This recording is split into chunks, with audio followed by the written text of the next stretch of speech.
Good morning, class 5. This is Syed Haider Ali, your computer teacher, and today we start our first lesson, Evolution of Computer.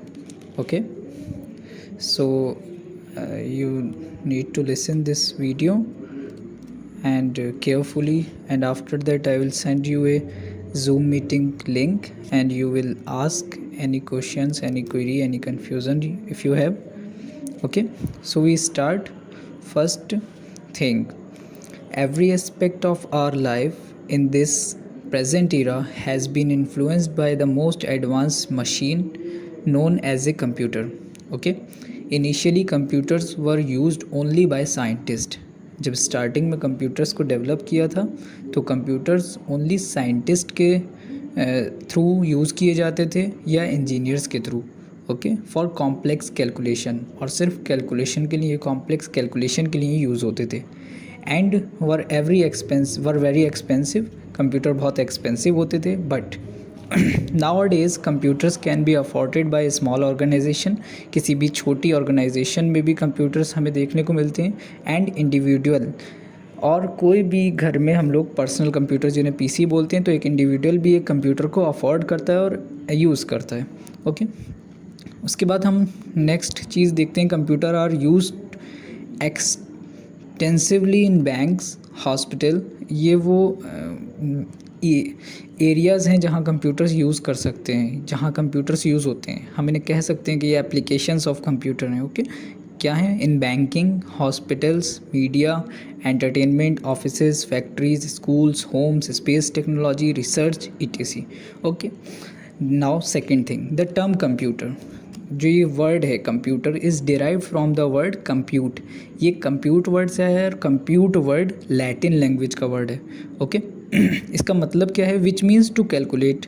इसका मतलब है calculate करना. But A computer is not limited to performing only calculation. Okay, a computer is versatile device that can handle different application at the same time.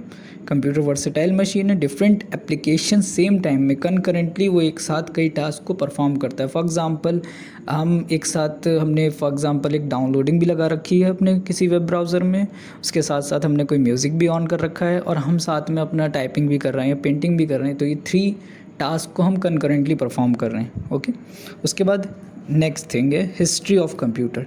The need to keep track of numbers led the invention of different calculation device. Right from abacus, the first counting device, many devices were invented, leading to the development of computers. Okay, उसके बाद next thing is Charles Babbage.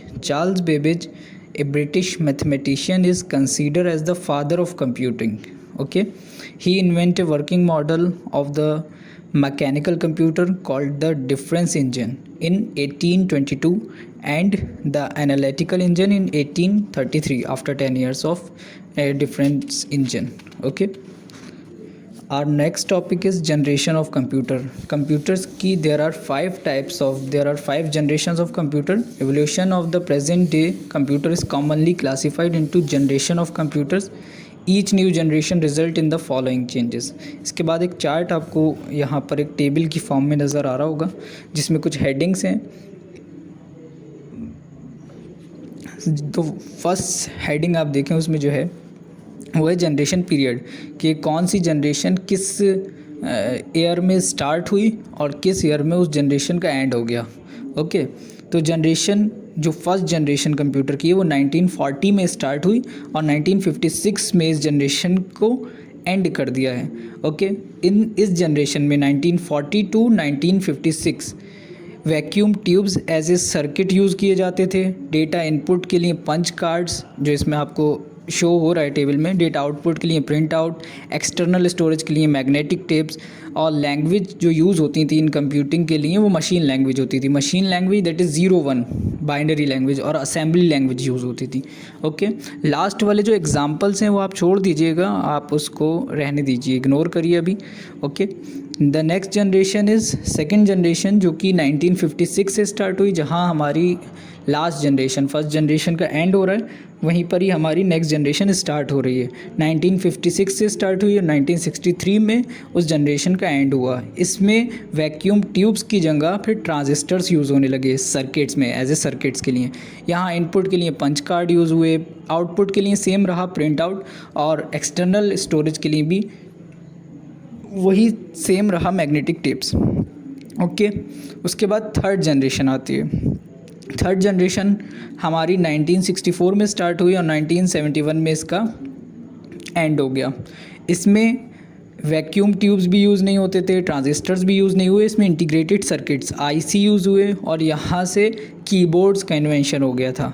Keyboards as a data input use किए जा रहे थे और monitor output के लिए use हो रहे थे।